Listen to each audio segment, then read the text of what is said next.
Hyderabad బంజారాహిల్స్లోని Basavatarakam cancer హాస్పిటల్లో దివంగత ఎన్టీఆర్ వర్ధంతి నిర్వహించారు సినీ నటుడు TDP MLA Nandamuri Balakrishna. Hospital ప్రాంగణంలోని ఎన్టీఆర్ బసవతారకం విగ్రహాలకు నివాళులు అర్పించారు. హాస్పిటల్లో ట్రీట్మెంట్ తీసుకుంటున్న రోగులకు పండ్లు పంపిణీ చేశారు. పేదలు, మధ్యతరగతి ప్రజలకు తక్కువ ఖర్చుతో క్యాన్సర్ ట్రీట్మెంట్ అందించాలనే ఉద్దేశంతో ఎన్టీఆర్ హాస్పిటల్ నిర్మించారని చెప్పారు బాలకృష్ణ.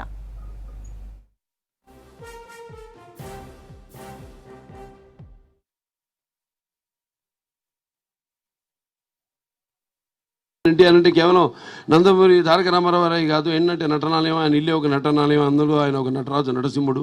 టీ అంటే తారమండలంలోని తారక ధ్రువతారకుడు. ఆర్ అంటే రాజర్షి, రారాజు, రాజకీయ ధురంధర, యుగంధరుడు, రమణీయ, రమ్య, కమనీయ, సౌమ్య, గుణధాముడని. అలాగే రాజకీయాల్లో చూసుకుంటే ఎన్టీఆర్ అంటే నూతన జాతికి ఒక ఆరంభ మంత్రం. అలాగే ఎన్టీఆర్ అంటే ఒక నూతన జాతికి ఒక మార్గదర్శకం, ఒక శకారంభానికి ఆయన. అలాగే ఎన్టీఆర్ అంటే నానా జాతులకి దైవ సమానం.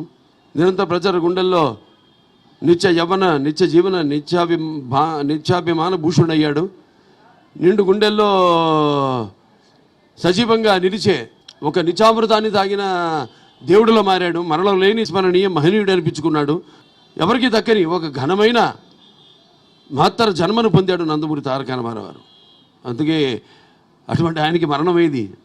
ఆయన నిత్యం వెలిగే ఒక మహనీయ మహత్తర జీవిత విధానం నందమూరి తారక రామారావు గారు.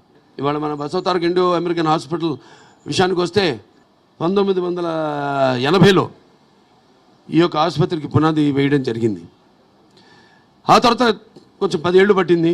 ఆర్థిక పరిస్థితి, ఎందుకంటే ఇది charity, no profit no loss. దాతలు, బ్యాంకులు, లేకపోతే ఏమన్నా